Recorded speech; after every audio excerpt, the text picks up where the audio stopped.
우리 인생에 있어서 가장 중요한 질문이 있다면 무엇이라고 생각하십니까? 아마도 당신이 사는 목적이 뭐냐?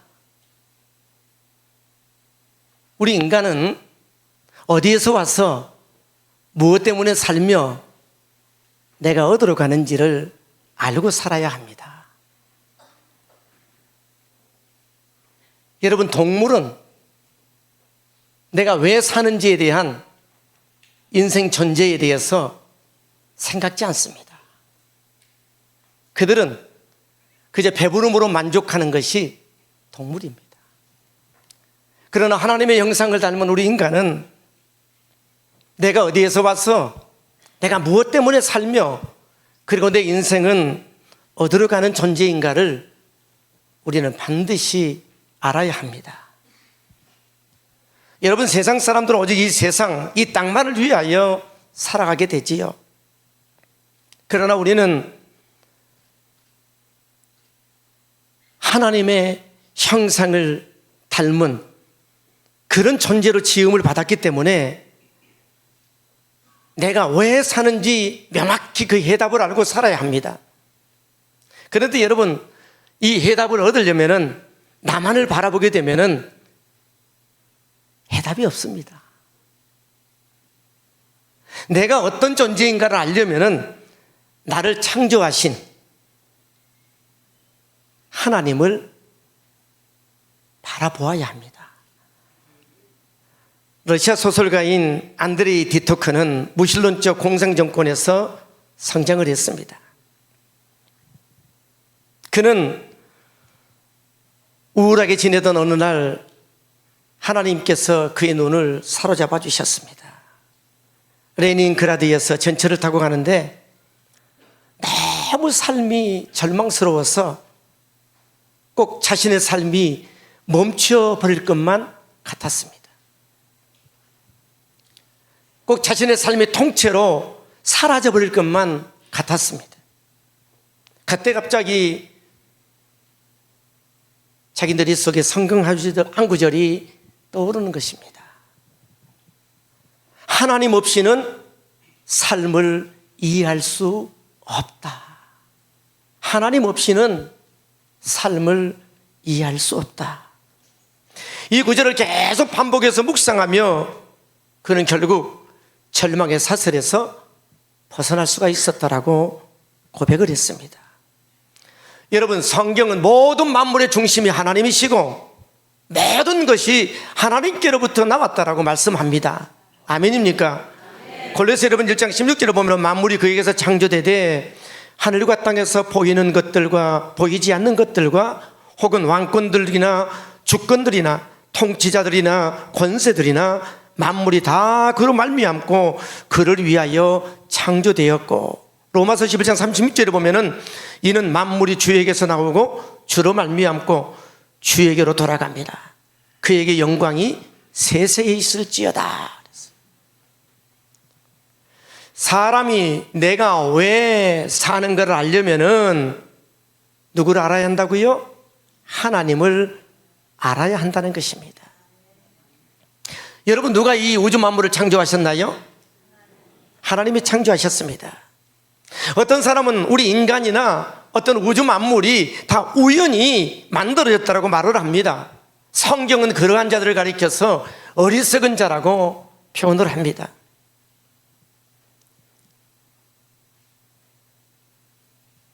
여러분들이 쓰고 있는 핸드폰이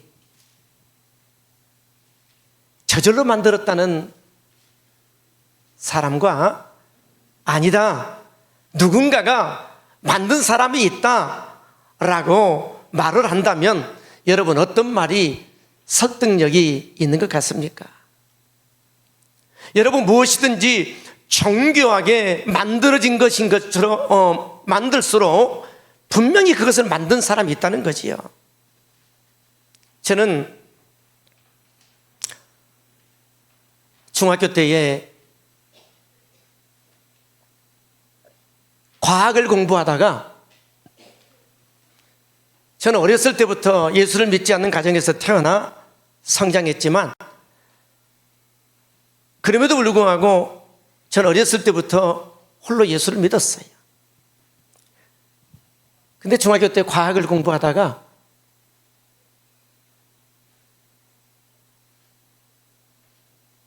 우주 만물이 우연히 존재한 게 아니라 이건 하나님이 분명히 창조하셨다고 하는 것을 저는 매우 밝게 깨닫게 되었습니다.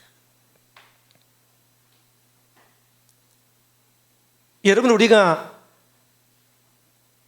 태양계를 돌고 있는 우리가 지구에서 살고 있지 않습니까? 저는 여러분 보세요. 태양이 얼마나 큰 줄 아세요?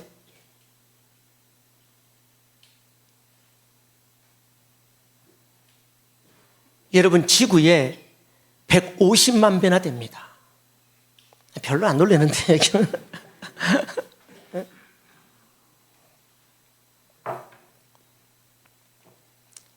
여러분, 그냥 15,000배여도 얼마나 큽니까? 그런데 150만 배나, 부피가요 150만 배나 커요, 태양이. 그 어마어마한 큰 태양이 겉의 표면 온도가 여러분 6,000도지 않습니까?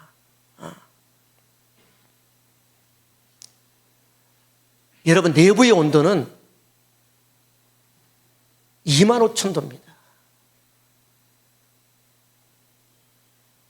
그런데 보세요.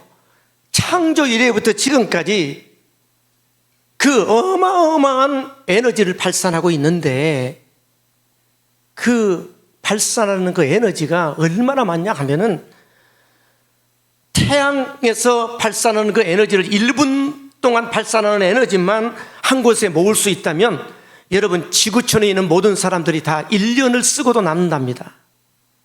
그 에너지가 얼마나 많이 발산. 그런데 여러분, 지금 수천 년 동안 그 동일한 에너지가 그렇게 발산하고 있지만 그게 우연일까요? 아니라는 거예요. 여러분, 그곳에다가 누가 기름을 쏟아 붓는 분이 있습니까? 없잖아요. 그런데다가 여러분 보세요. 그 어마어마한 방대한 태양이 무슨 줄로 매달려 있는 것도 아니고 그 공중에 어쩌면 수천 년 동안 움직이지 아니하고 그 자리를 그렇게 지탱하며 지킬 수 있다는 거, 이게 우연입니까? 이것은 하나님께서 태양을 붙드시는 분이 하나님이라는 거죠. 여러분, 태양 주변을 돌고 있는 수금, 지화, 목토, 천의 명 9개 행성이 있잖아요. 지금 10개라고 그래요. 우리가 배울 때는 9개였어요. 여러분, 이 모든 행성들이 다 주기가 있습니다. 수성은 88일 만에 태양을 한 바퀴 돕니다. 금성은 224일 만에 한 바퀴를 돕니다. 그 다음에 우리 지구는 365일, 정확하게 말하면 365일 5시간 48분 48초가 되면 정확하게 태양을 한 바퀴 돌고 그 자리에 옵니다.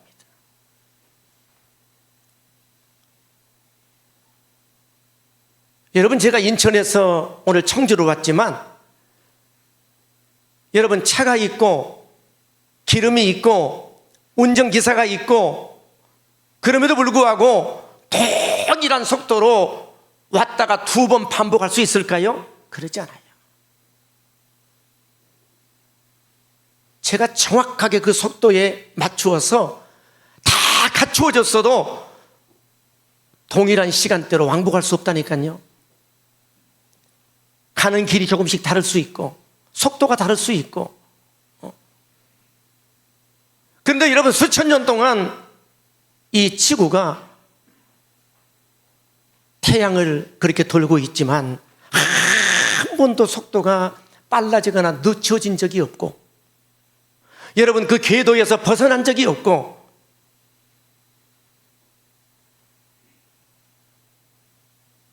여러분, 조금만 벗어나게 되면은 우리는 추워서 살 수가 없고 조금 가까워지면 더워서 살 수가 없어요.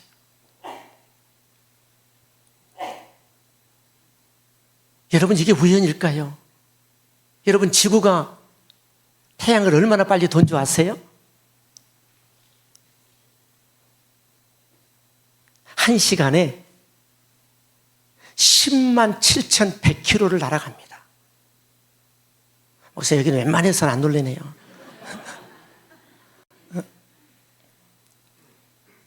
여러분, 총알보다도 몇 배 빨리 지금 지구가 태양을 그 속도로 돌고 있는 1시간에 10,000km도 아니고 10만 7,100km를 날아간다니까요, 지구가.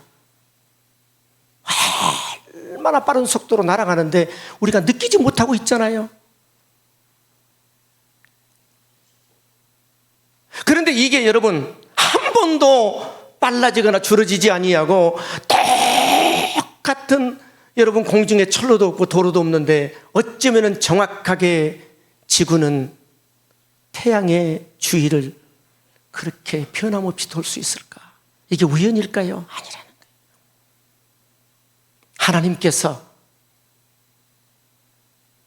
지구를 돌리시는 분이 하나님이라는 거죠.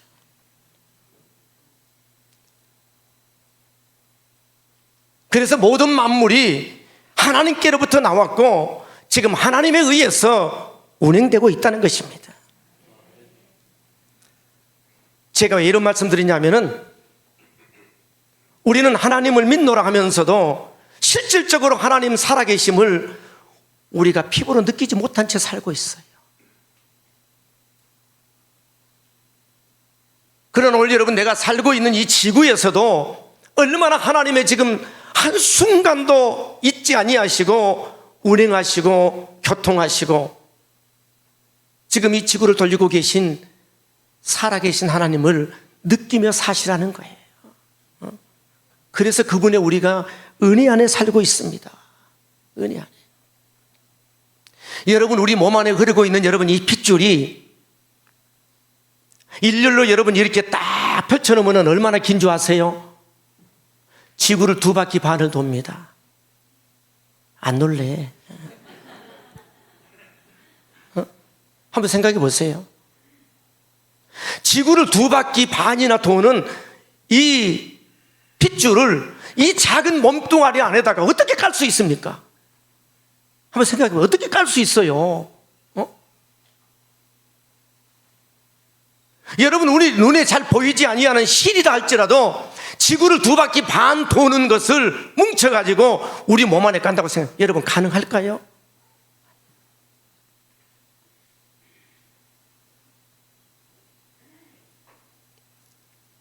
그런데 여러분, 우리 몸 안에 그 실핏줄, 지구를 2바퀴 반이나 도는 그 어마어마한 핏줄을 이 작은 몸뚱아리에다가 깔아놓으신 분이 하나님이라는 거예요.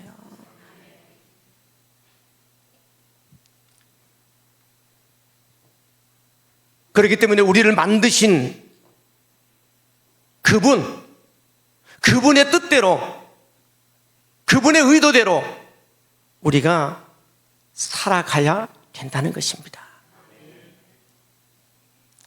만약에 그렇지 않으면 내 인생을 잘못 살았구나 하고 반드시 후회하게 될 것입니다. 여러분, 인생에서 가장 큰 비극은 죽는 것이 아니라 잘못 산 것입니다. 여러분, 인생은 성공을 위해서 사는 게 아닙니다. 여러분, 인생 행복을 위해서 사는 게 아닙니다. 여러분, 인생은 하나님 앞에 쓰임을 받고 영원한 하나님의 나라 천국에서 상금 받는 그런 삶을 사는 것이 우리 인생입니다. 여러분, 예수님께서 내 죄 문제를 위하여 십자가 달려 죽으신 구세주라는 사실을 믿습니까?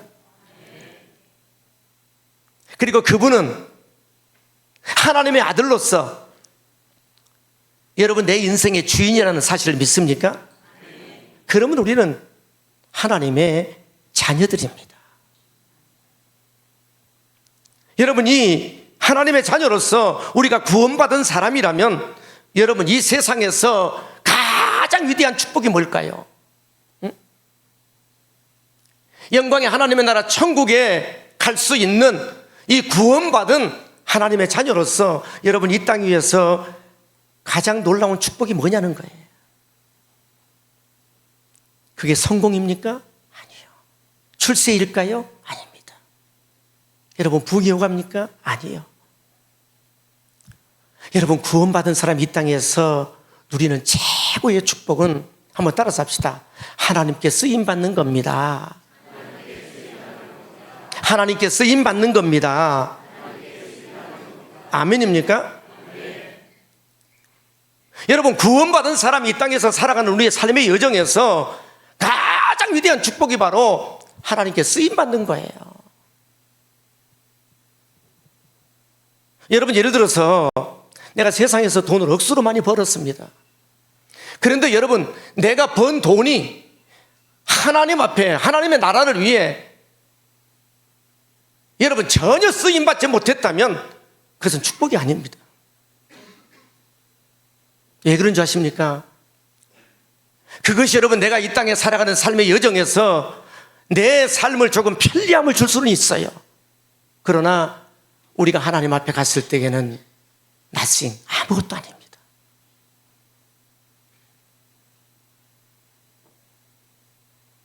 그러나 여러분 하나님의 나라를 위하여 그 재정의 쓰임을 받게 되면 그것이 하나님의 나라 갔을 때에 우리는 큰 상급이 될 것입니다. 여러분 이 세상의 삶이란 영원한 세상에서에 대한 삶을 위한 준비하는 삶이에요. 그래서 인생이라는 것이 뭐냐 하면은 영원을 준비하는 기간입니다. 우리는 결코 죽음으로 끝나지 않습니다. 여러분 죽음이 끝이라고 말하는 것은 사단의 역사입니다. 우리에게는 죽음 이후에 대한 최고의 영광된 세상 천국이 펼쳐지게 되는 것입니다. 우리는 이런 설교를 종종 들어야 합니다. 왜냐하면 우리가 믿음으로 살아가는 그러한 하나님의 자녀로서 영광의 하나님의 나라 천국을 소망하고 산다 하지만 우리는 자꾸만 눈에 보이는 이 세상 인생의 전부인 것처럼 살아간다는 거죠. 우리가 여러분 자칫 잘못하게 되면은 이 세상의 성공만을, 이 세상의 출세만을 위하여 살다가 정말 우리 인생 허무한 인생으로 마칠 수 있습니다. 오늘 우리가 읽었던 이 에스더서 10장을 바라보게 됩니다. 이것을 바라보면 우리가 느낄 수 있는 게 뭔지 아십니까? 인생이라는 것은 반드시 죽구나 깨닫습니다. 한번 따라서 합시다. 나는 곧 죽는다. 따라서 안 한 사람이 있어요.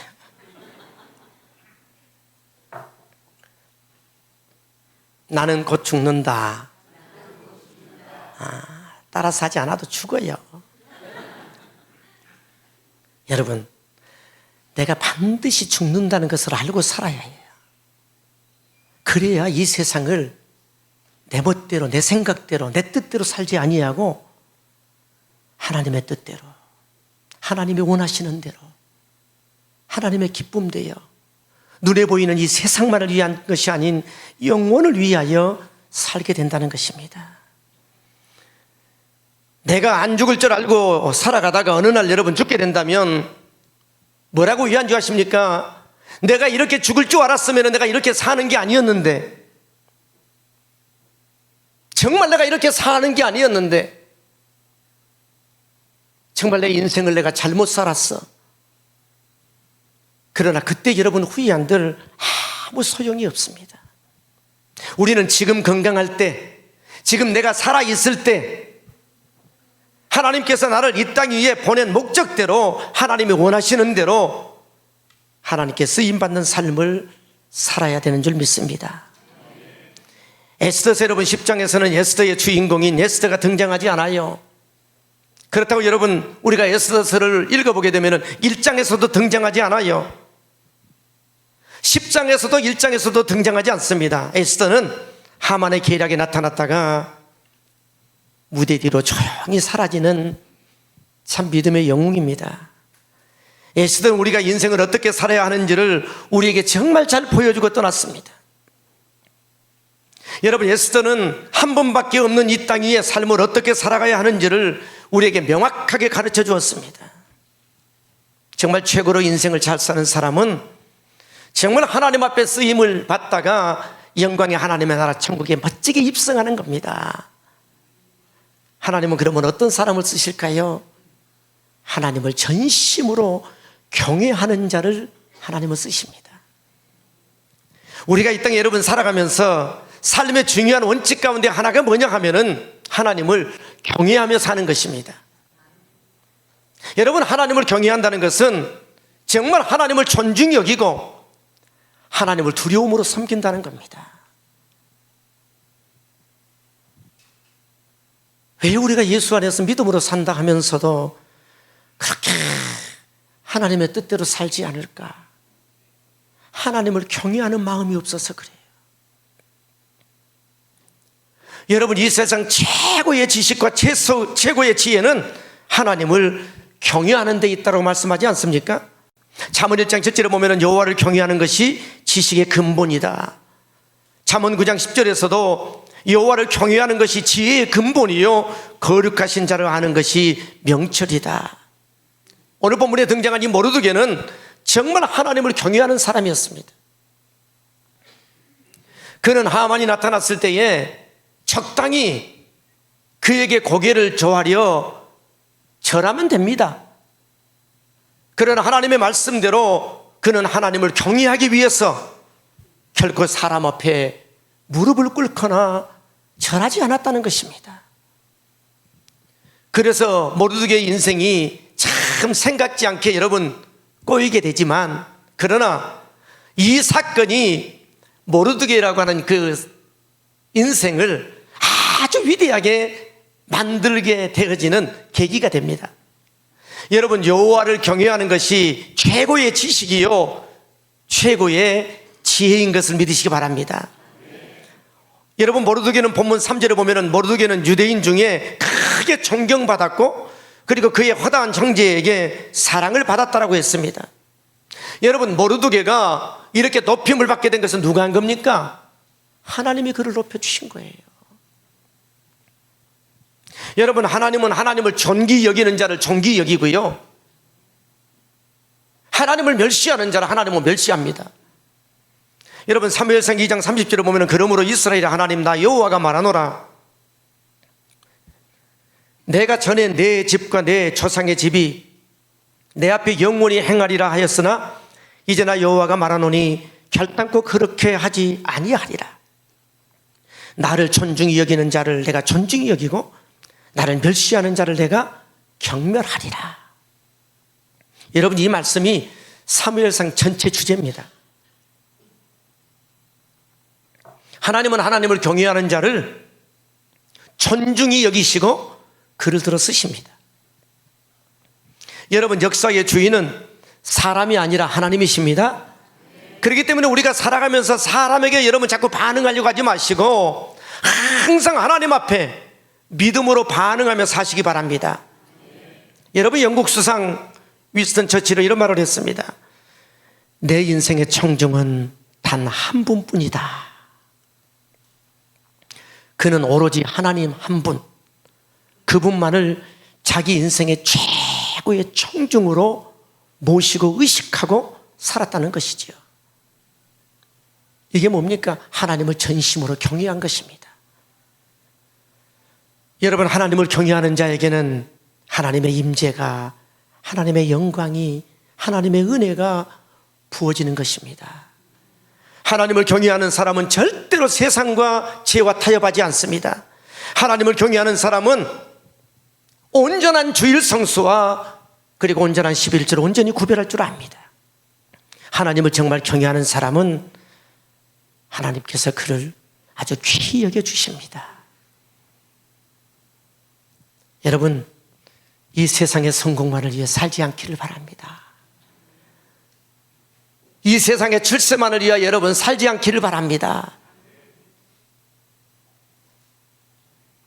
내가 하나님의 뜻대로 하나님의 부르심을 따라 우리가 믿음으로 살고자 할 때에 때때로 여러분 우리가 손해를 본다 할지라도 하나님을 경외하며 사는 것을 항상 선택하십시오. 이것이 바로 영원한 본향을 향해 사는 삶이고 인생을 정말 잘 사는 겁니다. 그리고 하나님은 겸손한 자를 쓰셔요. 여러분, 모르드게라고 하는 이름이 뭔지 아십니까? 작은 자라는 뜻이에요. 모르드게는 정말 자신의 이름처럼 언제나 겸손히 살았습니다. 여러분, 모르드게는 자기가 키운 에스더가 왕비가 되었습니다. 하지만 그것으로 인하여 결코 자기 자신을 높이지 않았습니다. 한번 생각해 보세요. 자기의 딸이 대통령이 됐다고 생각해 보세요. 여러분, 침묵하겠습니까? 얼마나 자기를 드러내고 싶겠습니까? 그러나 여러분, 모르드게는요, 에스더가 왕후가 된 뒤에 4년 뒤에서야 아하스 왕 앞에 나서 자기 자신에 대한 신분을 밝힙니다. 사실 여러분, 이 모르드게는요, 왕이 암살을 당할 그런 위기적 상황에 있을 때에 그 위기에서 모면할 수 있도록 역사했던 사람이 모르드게입니다. 다시 말하면 왕을 죽음에서 건져준 사람이라는 거지요. 그렇지만 여러분, 왕이 자기를 지금까지 알아주지 않는다라고 한 번도 투덜대거나 서운해한 적이 없습니다. 그만큼 겸손했던 사람이라는 거지요. 여러분, 우리가 신앙생활하고 교회 생활할 때 여러분, 왜 우리가 힘든 줄 아십니까? 섭섭이 때문에 그렇습니다. 섭섭이. 그러잖아요. 왜 내가 이렇게 헌신하고 이렇게 내가 정말 하나님 앞에서 봉사하고 충성했는데 알아주지 않느냐는 거지요. 물론 여러분, 사람이 알아주는 것도 중요하지만 여러분, 하나님 앞에서 하시기를 소망합니다. 모르드게는 항상 하나님께만 반응했어요. 그래서 그는 교만함도 없었고 섭섭이도 없었고 목소리도 높임이 없었어요. 어쩌면 여러분, 모르드게는 이 겸손함이 몸에 배었습니다. 하나님은 이렇게 겸손한 자를 들어 쓰신다는 거지요. 여러분, 겸손한 자에게는 항상 하나님의 특별한 기회가 옵니다. 여러분, 에스더가 왕에게 모르드게가 양 아버지라고 소개하고 그가 왕을 향해서 혁혁한 공을 세웠다라고 하는 말을 전하게 됩니다. 그런데 이 사실을 4년 동안이나 침묵하게 했던 그런 이 모르드게에 대한 겸손함에 왕이 깜짝 놀랐습니다. 그래서 그 자리에서 자기의 인장 반지를 빼어 모르드게에게 끼워주며 오늘 본문에 말씀하는 것처럼 그를 2인자로 세워주셨습니다. 여러분, 신앙생활 하면서 내가 높아지려고 하면 사람이 비참해져요. 저는 오래전에 이정주 목사님의 간증을 들었습니다. 그가 여러분, 옛날에는요, 인기가요 1위를 지속적으로 달려간 적이 있었습니다. 그때 인기가요 1위로 지속적으로 달리게 했던 것이 뭔 줄 아십니까? 그 노래가 나이 드신 분들은 좀 기억이 날 것입니다. 그건 너, 바로 너 때문이야. 기억납니까?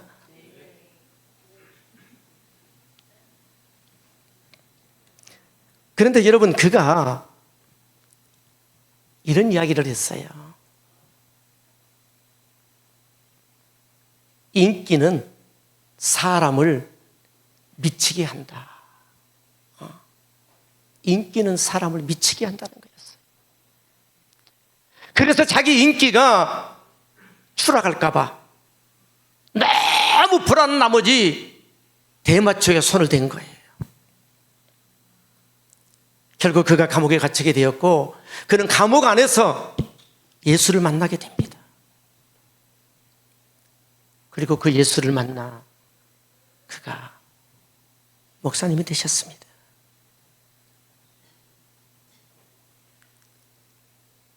그가 그렇게 겸손하게 되어졌더니 하나님이 자기를 쓰시더라는 거예요. 여러분, 이 세상의 모든 물들이 다 바다로 흘러가는 이유가 뭔지 아십니까? 바다가 낮기 때문이에요. 여러분, 우리가 하나님 앞에서 우리가 겸손히 내 자신을 낮추면 하나님의 은혜와 축복의 물줄기가 그의 심령에게 다 흘러가게 되는 줄 믿습니다. 수력발전소는요, 이 숫자가 크면 클수록 큰 에너지를 발산합니다. 그렇습니다. 여러분, 우리가 겸손히 하나님 앞에서 정말 낮아지면 낮아지는 것만큼 우리는 능력이 있는 자로 하나님 앞에 쓰임받습니다. 그리고 하나님은 약한 자를 쓰시는 분이에요. 모르드게는 유대인으로 태어나 나라가 망합니다. 그래서 이방 땅에 노예로 끌려와서 페르시아 왕국의 무명의 문지기에 한 사람이 되지요. 그는 하만의 모든 유대인들을 죽인다는 조서를 다 알고 그는 하나님 앞에 베옷을 입고 엎드려 눈물로 회개하며 기도합니다. 그는 자신이 얼마나 연약한 존재인가를, 지금 내 삶의 현장에서 할 수 있는 것은 아무것도 없다는 것을 알고 하나님의 절제한 은혜를 구했습니다. 하나님은 자신의 약함을 알고 이렇게 하나님을 간절하게 붙잡는 자를 쓰신다는 거예요. 여러분, 솔직히 에스더를 보세요. 모르드게보다도요 더 약한 자입니다. 그녀는 이국 땅에서 부모 없이 포로 생활하면서 자기가 약하기 때문에 매일매일 하나님의 은혜를 구했어요. 그녀는 하나님의 은혜를 붙잡는 것이 삶이 되었습니다. 그랬을 때 하나님께서 그녀를 왕으로 세워주셨잖아요. 오늘 여러분들이 약합니까? 하나님의 은혜를 구하시기 바랍니다. 그리할 때 하나님께서 여러분을 쓰십니다. 여러분, 오늘 설교를 가볍게 여기지 마세요. 하나님 앞에 쓰임받는 것이 얼마나 큰 축복인가를. 저는 우리 교회 속에서 제가 개척한 지 34년이 됐습니다.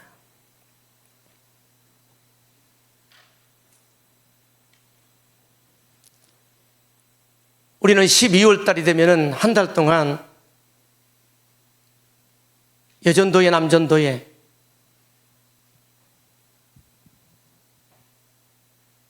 그리고 팀장, 각 부서장, 그리고 교육부서 교사, 그리고 성가대 4주 동안 임명이 있습니다. 저희들의 제일 큰 고민이 뭔지 아십니까?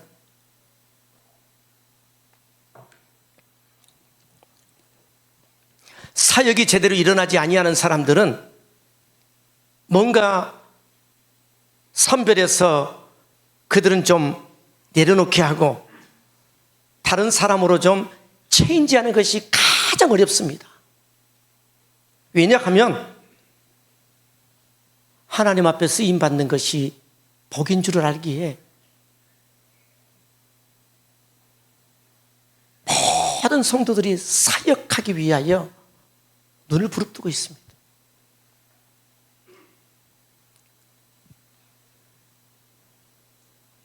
저희 교회는 장로님들이 다 사역을 해야 합니다. 여러분, 사역하고 봉사는 다릅니다.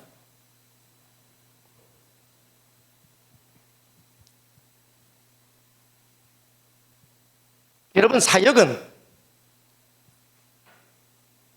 영혼 구원을 하여 영혼을 살리고, 그리고 살려진 그러한 영혼들을 하나님의 신실한 믿음의 사람으로, 일꾼으로, 제자로 세우는 것입니다. 이게 사역입니다.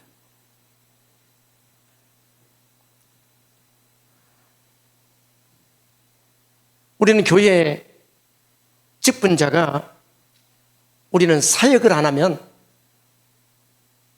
어떠한 상황에서도 발언권이 없습니다.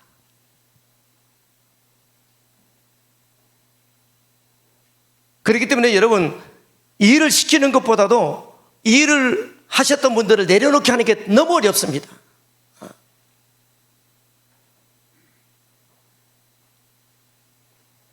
여러분, 저기 추부라는 곳이 있습니다. 대전 밑에.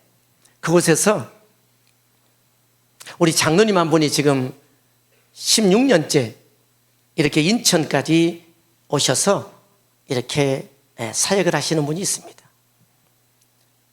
그런데 이분이 처음에 저희 교회 오셨을 때 한 3년, 4년 됐나요? 직장 생활을 하셨던 분인데 그 다니는 회사가 망해가지고 직장을 잃었습니다.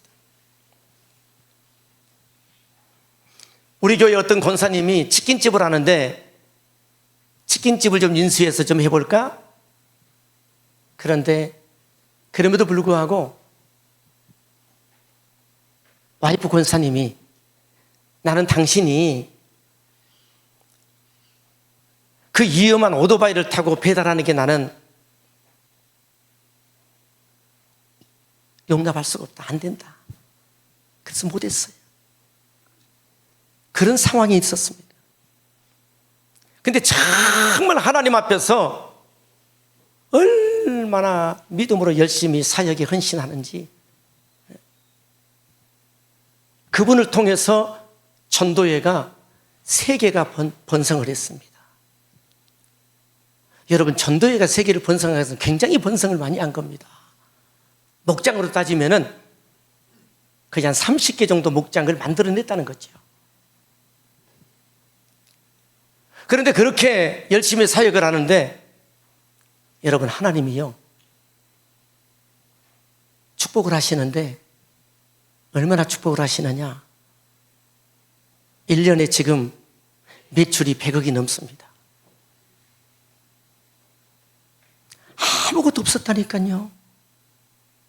저는 지금도 이해가 안 되는 게 어떻게 그 큰 회사, 물론 이 장로님이 들어오신 다음에 그 회사가 정말 보잘것없이 부도 처리되어가지고 힘들어서 문을 닫을 어떤 그런 상황이었는데 어쨌든 그것을 우리 장로님께 맡긴 거예요.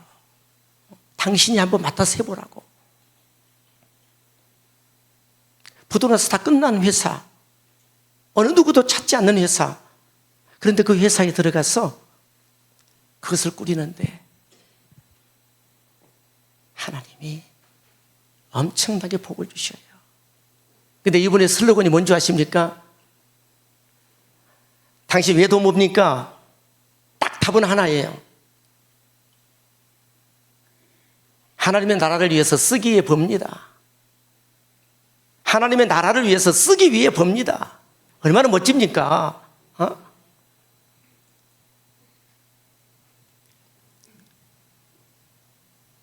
교회가 어떠한 상황 속에서도 목적은 명확합니다.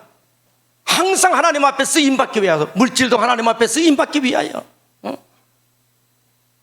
자신의 시간도, 자신의 재정도, 자신의 몸도, 자신의 모든 건강도 하나님의 나라를 위하여 쓰임받는 게 복이라는 것을 알아요. 사랑하는 여러분, 한 번밖에 살려는 우리 인생, 우리 하나님 앞에서 쓰임받는 날이 그리 긴 게 아니에요. 모세를 한번 보세요. 그가 강할 때는 하나님을 쓰지 않았어요.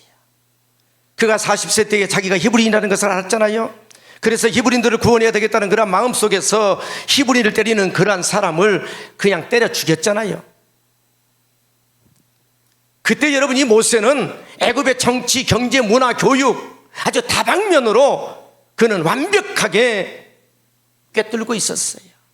심지어는 여러분 무술도 다 익혔고 리더십과 용병술도 있었습니다. 그러나 여러분, 그때 하나님은 그를 들어쓰지 않았습니다.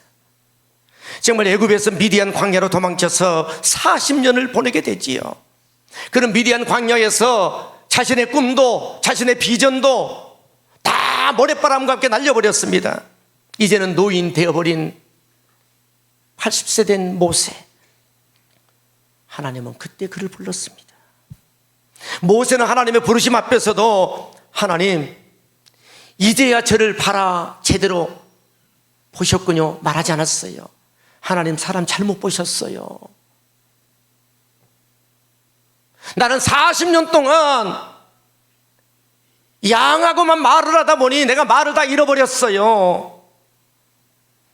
나는 아무것도 할 수 없어요. 그리고 납죽 엎드렸을 때에 하나님은 그를 일으켜 세워 쓰셨다는 것입니다. 그래서 그 시대에 여러분, 이스라엘 백성들을 약속의 땅 가나안 땅으로 이끌어가는 탁월한 리더로 여러분 세워지지 않았습니까? 여러분들이 지금 약합니까? 하나님의 은혜를 구하십시오. 상황이 아무리 불가능해 보여도 포기하지 마십시오. 사람은 한순간에 쓰임받다가 끝나는 사람도 있지만 여러분 끝까지 하나님 앞에 쓰임받는 것이 복입니다. 하나님은 비천하고 멸시받고 천대받는 자들을 택하여 부유한 자들을 부끄럽게 하시는 분이 하나님이세요. 그래서 고린도전서 1장 여러분 28절 29절에 보면은 하나님께서 세상의 천한 것들과 멸시받는 것들과 없는 것들을 택하사 있는 것들을 폐하리 하시나니 이는 아무 육체도 하나님 앞에서 자랑하지 못하게 하려 하십니다. 여러분들이 연약한 자여서 하나님의 은혜를 구하며 산다면 하나님은 여러분을 반드시 들어서 탁월하게 쓰실 겁니다. 성경은 약한 자를 통해서 강한 자를 부끄럽게 한다고 하잖아요. 하나님은 약한 자를 들어 쓰시는 아주 능수이십니다. 그러므로 내가 약하다고 여러분 가는 길을 멈추지 마십시오. 하던 사역을 여러분 포기하지 마십시오.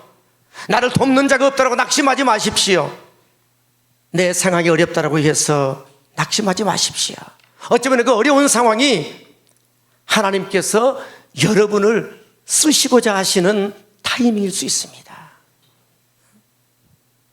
여러분에게 약함과 고난을 허락한 것은 절대로 여러분의 인생을 망하게 하기 위함이 아니라 그것을 통해 하나님의 살아계심을 드러내고자 하신 것임을 믿으시길 바랍니다.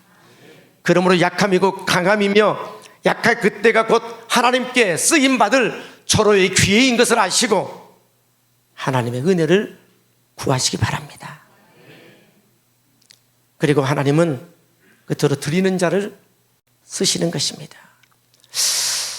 우리는 종종이요, 하나님 앞에 우리가 드리게 되면 내가 당장 손해인 것처럼 느낄 때가 참 많아요. 여러분 이것이 얼마나 큰 오산인 줄 아십니까? 그래서 제가 서두에 하나님은 진짜 살아계신다, 지금도 우리가 그 하나님을 느끼며 살고 있다 위하여 제가 우주 만물에 대해서 잠깐 언급을 했습니다. 여러분 하나님이 정말 살아계심을 믿는다면 여러분 주를 위해서 사는 무엇을 내가 드려도 헛되지 않습니다. 아멘입니까? 헛되지 않아요. 제 동생이 있습니다. 저보다 3살 아래 동생인데 사실 저는 우리 아버지가, 글쎄요, 저는 혼자 예수를 믿다 보니까 아버지에게 맞을 일이 없는데 교회 다니는 것 때문에 종아리를 많이 맞았습니다. 그래서인지 제가 중학교 1학년 때에 하나님이 우리 아버지를 불러가셨어요. 47에. 그리고 6남매가 남겨졌는데 그러다 보니 제 아래에 있는 2 동생이 희생할 수밖에 없었어요. 그래서 둘은 중학교밖에 나오지를 못했습니다.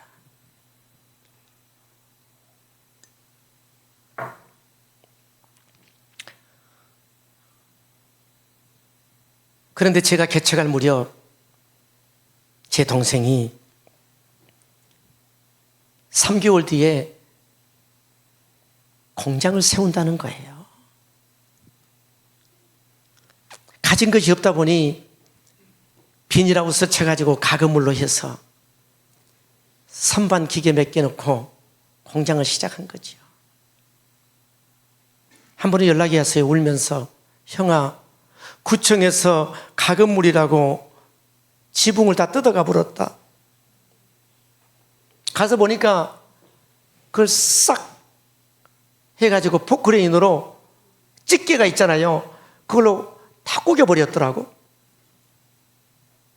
그러다 보니까 공장하고 거기 모퉁이에다가 방 하나 만들어가지고 살고 있는데 천정이 없어져 버렸죠.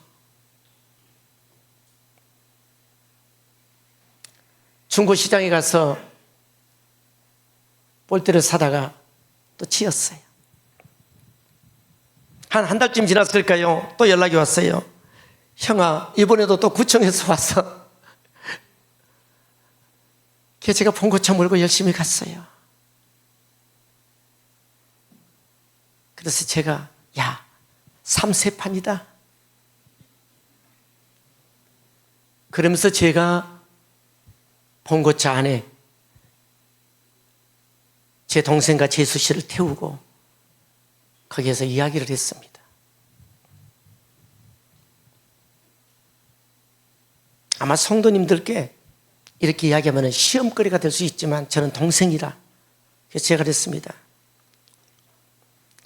사랑하는 아우야, 나는 내가 잘 되는 것보다 잘 되는 것이 형이 잘 되는 것보다 더 바랍니다. 형은 목사로 하나님 앞에 크게 쓰임 받을 테니까 너는 앞으로 하나님 앞에 재정으로 크게 쓰임 받을 거다. 여기에서 이야기하는 것을 잘 들어라. 그리고 제가 앉혀놓고 이야기한 거예요. 이렇게 이야기할 만큼 저는 관계가 됩니다. 왜? 제 동생한테는 제 동생이잖아요. 재수 씨는 내가 청년 전도사 때에 내가 청년 자매, 제일 믿음 좋은 자매를 내가 내 동생하고 맺어줬거든요. 그러니까 제가 할 수 있어요. 더 리얼한 이야기가 있는데 할 수 없고 이게 또 나갈까봐. 그런데 앉히려고 그랬어요. 앞으로 하나님 앞에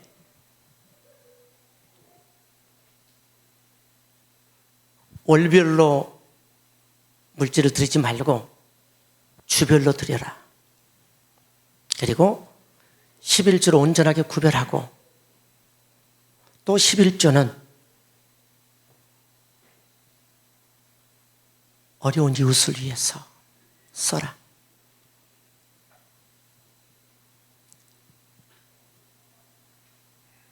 그리고 11조는 선교사를 위해서 써라. 제가 10의 3소를 생각해 보세요. 아무것도 없이 지금 맨 땅에 지금 지붕도 날아가고 그 상황에서 그 이야기 할 때입니까? 그러나 저는 이야기를 한 거예요. 봉고차 안에서.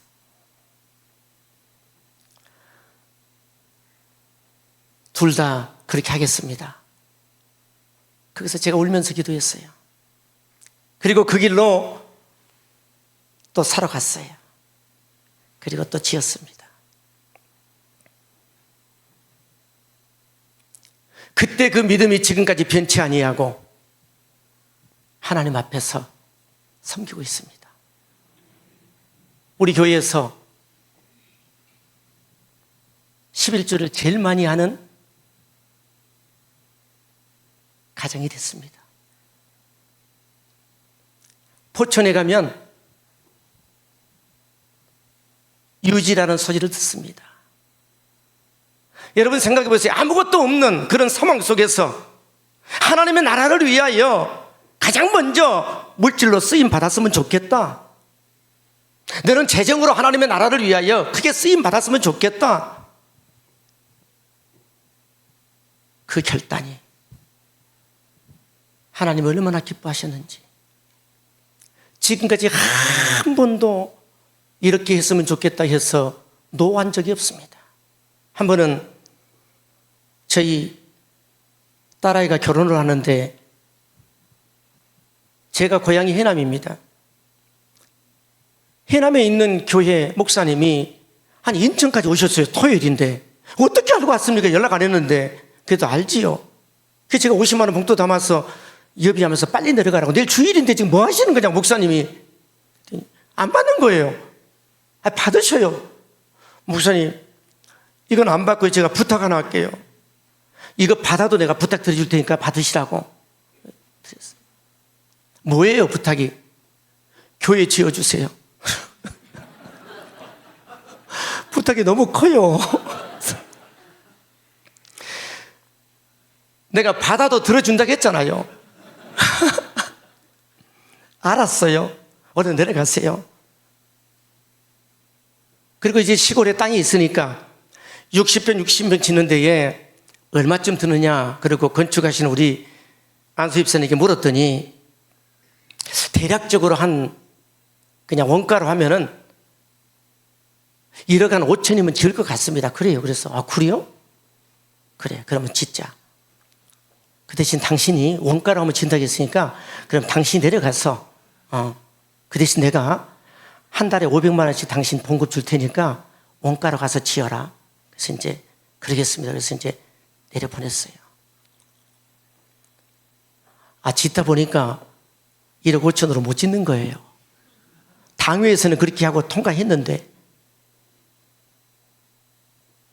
그래서 야, 얼마가 더 드는 건데? 그랬더니 한 8천이 더 듭니다. 그래서 야, 1, 2천도 아니고 왜 8천이나 그렇게 뛰었냐? 쫙 내역을 가져왔어요. 그래. 제가 동생에 전화를 했어요. 고향 교회를 짓는데 이래저래서 이렇게 짓는데, 야,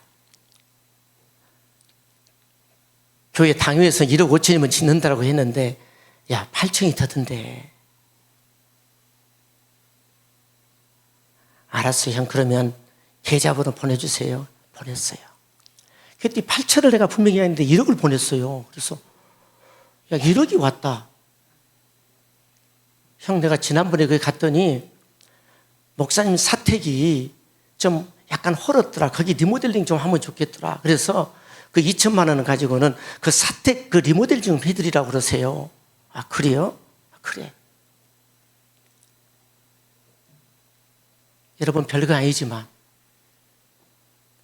사람이 돈이 있다고 해서 쓰는 게 아니에요. 믿음이 있어야 씁니다. 이렇게 하나님의 나라를 위하여 물질로 쓰임 받으면 하나님의 나라에서는 상급이 쌓이지만 이 땅 위에서도 하나님께서 넘치도록 더하여 주십니다. 여러분, 모르드게는 이 에스더에게 찾아와서 나라와 민족을 위해서 왕에게 나아가라고 말하잖아요.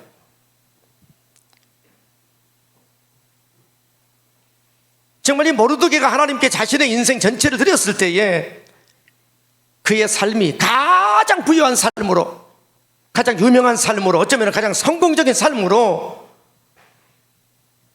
살게 되었다는 것을 오늘 결론을 짓고 있습니다. 여러분, 에스더가 왕에게 나아가서 나라 살리게 된 것 시발점이 어딘 줄 아십니까? 모르드게였습니다.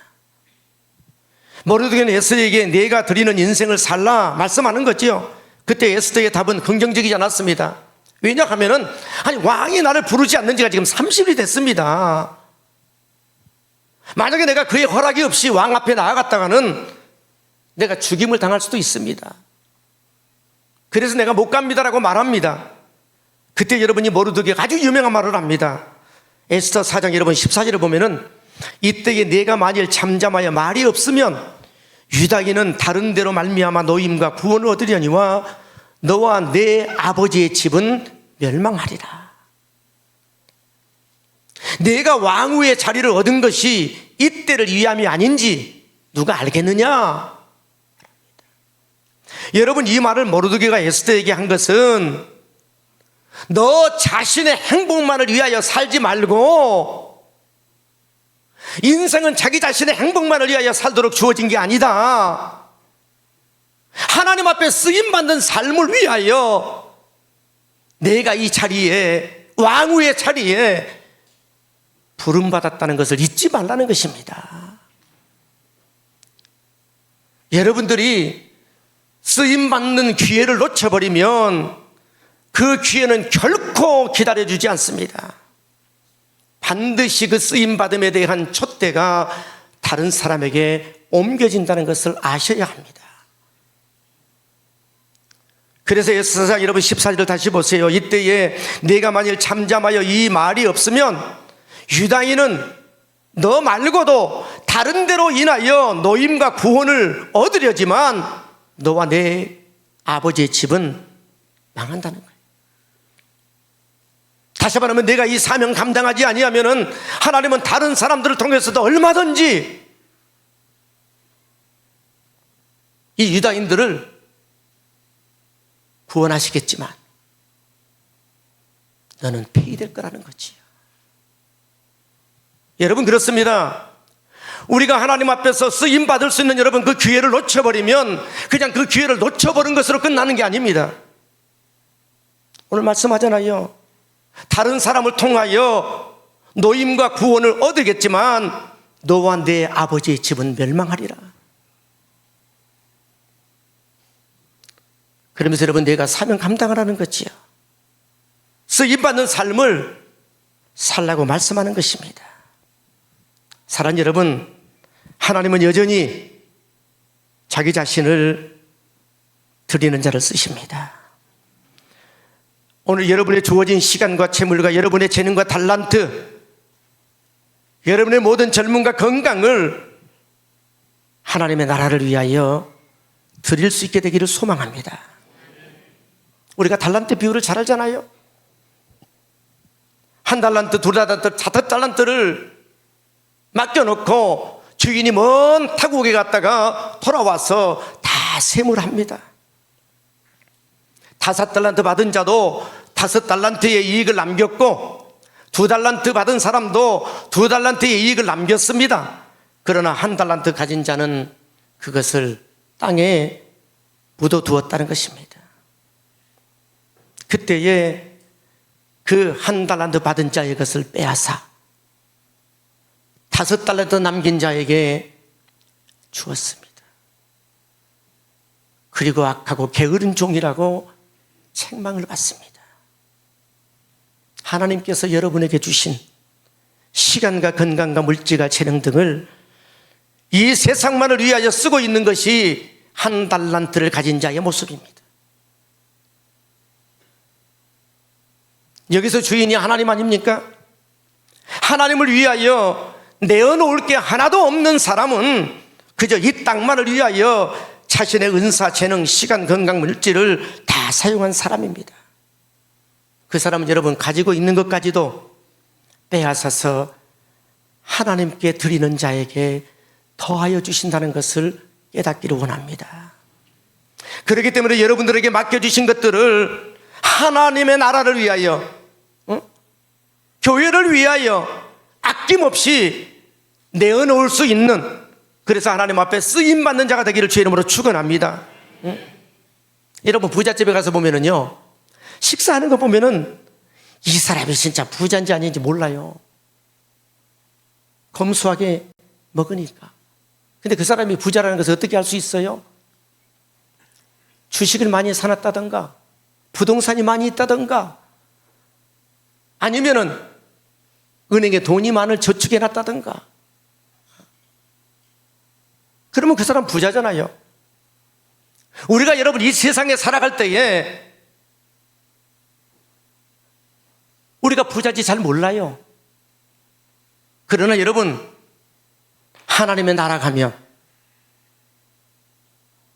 정말 거기에서 받을 자가 많은 자는 진짜로 부자입니다. 저는 여러분이 이 땅 위에서 살아가는 삶의 여정에서 하늘의 부유한 자로 살게 되기를 소망합니다. 제가 아무리 여기서 강조를 해도 우리가 이 땅에 살아가는 삶의 여정은 정말 짧잖아요. 짧잖아요. 제가 개척한 지 34년이 됐어도요, 엊그제 개척한 것 같다니까요.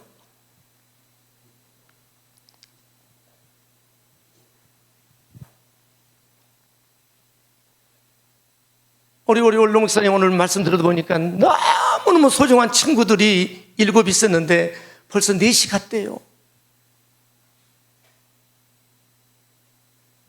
여러분, 오늘 우리의 인생이 마지막일 수 있다니까요. 이게 우리 종말론적인 삶 아닙니까? 그러면 여러분, 이 세상에서 부유한 자는 아무 의미가 없어요. 우리는 이 세상에 100년 부유해 보니 그 별거 아닙니다. 우리는 하나님의 나라 천국에서 부유한 자로 살아야 됩니다.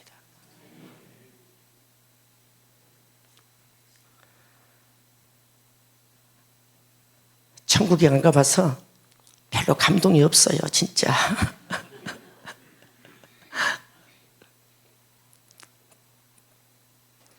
하여튼 천국을 만약에 여러분들이 1분만 맛을 봤다면은 아마 이 자리에 앉아 계실 분 아무도 없어요. 저부터 만약에 천국을 1분만 만약에 내가 경험했다면 저도 천국 빨리 가고 싶어서 숨 안 쉬어버릴 겁니다.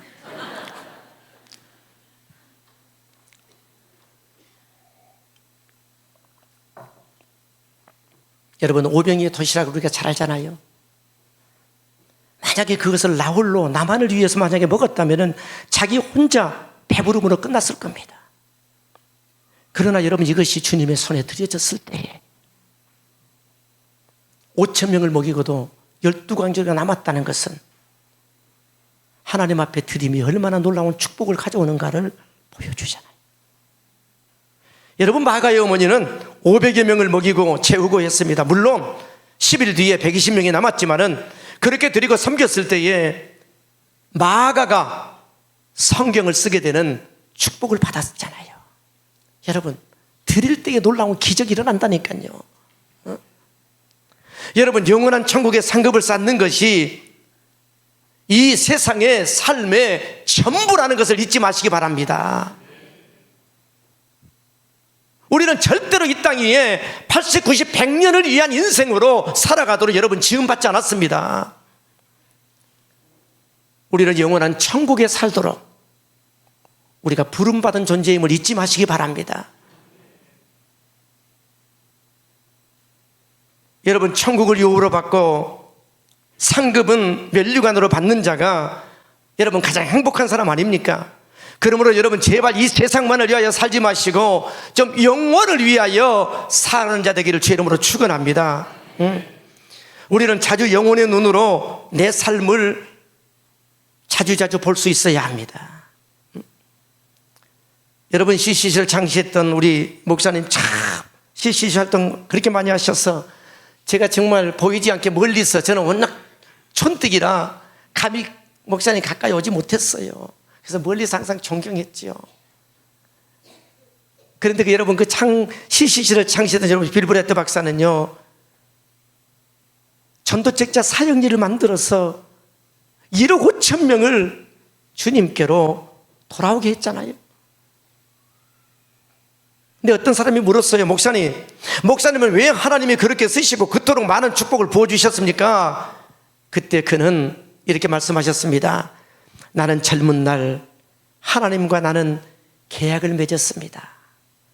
그 계약서 밑에 서명까지 했는데 그 밑에다 난 바로 이날부터 예수의 종이다, 이렇게 써서 서명했습니다. 그래서 나는 항상 예수님의 종으로, 예수님을 주인으로 모시고 주인이 원하는 대로, 주인의 뜻대로 살았더니 오늘 이 자리에 있게 했다. 여러분이 진정으로 하나님의 종으로 하나님의 뜻대로 살고자 드림에 성공한다면 여러분 앞에 정말 놀랍고도 위대한 일들이 펼쳐지게 될 줄로 믿습니다. 우리는 이 에스더, 지금 마지막 장에서 지금 에스더와 이 모르드게 둘 다 세상적으로 보면 성공했다, 지금 이런 이야기를 하고 있는 게 전혀 아닙니다. 그들은 하나님 앞에 정말 가장 탁월하게 쓰임받는 진짜 성공한 그리스도인이라는 것을 오늘 말씀해주고 있는 것입니다. 여러분, 에스더의 뜻이 뭡니까? 별 아닙니까? 별은 어두울 때에 딱 나타나서 태양이 떠오르게 되면 사라지잖아요. 우리는 우리 자신을 드러내기 위하여 인생을 사는 자가 아닙니다. 오늘 저와 여러분들은 하나님 앞에 쓰임받음으로 인하여 하나님만을 드러내는 존재로 살아가다가 조용히 사라지는 것이 우리의 인생입니다. 그래서 다니엘서 12장 3절에 보면은 지혜 있는 자는 궁창의 빛과 같이 빛날 것이요 많은 사람 오는 대로 돌아오게 하는 자는 별과 같이 영원토록 빛나리라. 여러분들이 불신자를 위하여 시간을 쓰고, 아멘 할 때까지 할 거예요. 여러분들이 불신자를 위하여 시간을 쓰고 불신자를 위하여 재정을 쓰고 불신자를 위하여 은사를 쏟아붓는다면 여러분들은 하나님의 별과 같은 존재로 세워주실 것입니다. 여러분, 정말 우리가 이 땅에 살아가면서 최고로 쓰임받은 것이 축복이란 말입니다. 여러분, 우리의 인생이 끝난다라고 한번 생각해 보세요. 한번 생각해 봐요. 저는 참 많은 장례를 치러 봅니다. 저는 치를 때에 승하원에 가게 되면은 28개인가 화덕이 있습니다. 저는 그곳을 이쪽 끝에서 저쪽 끝까지 왔다 갔다 한번 합니다. 그러면서 이 승하원에 이 화덕에 지금 들어가는 그러한 사람들을 쭉 한번 둘러보고 옵니다. 그게 보면은요, 나이 드신 분들만 온 게 아니더라니까요. 젊은이도 오고요, 어린애들도 와요. 어린애들도. 제가 왜 그렇게 여러분 갈 때마다 거기를 한 번씩 이렇게 왔다 갔다 하면서 본 줄 아세요? 항상 제 현 주소를 확인하기 위해서 그렇습니다. 나는 정말 이 순간 하나님이 나를 부르신다면 나는 하나님 앞에 설 준비가 되어 있던가? 지금 하나님이 나를 이 순간 부르신다면 나는 하나님 앞에 칭찬받을 만한 그런 사명 앞에 충성되게 감당하는 자로 지금 내가 살고 있는가?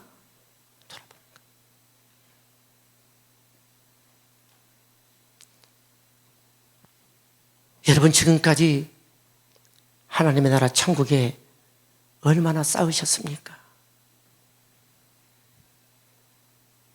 정말 여러분들이 하나님께서 맡겨주신 그러한 것들을 가지고 여러분 하나님의 나라 교회를 위하여 얼마나 헌신했습니까?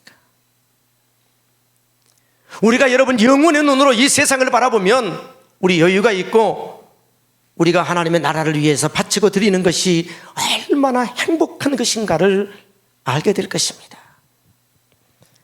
하나님 우리를 이 세상에 보내신 목적이 뭘까요? 오늘 저와 여러분들로 하여금 이 세상에서 위대해지는 것이 하나님의 부르시는 목적이 아닙니다. 하나님은 우리로 하여금 하나님의 나라를 위하여 이 땅 위에서 탁월하게 쓰임받고 영원한 하나님의 나라 천국으로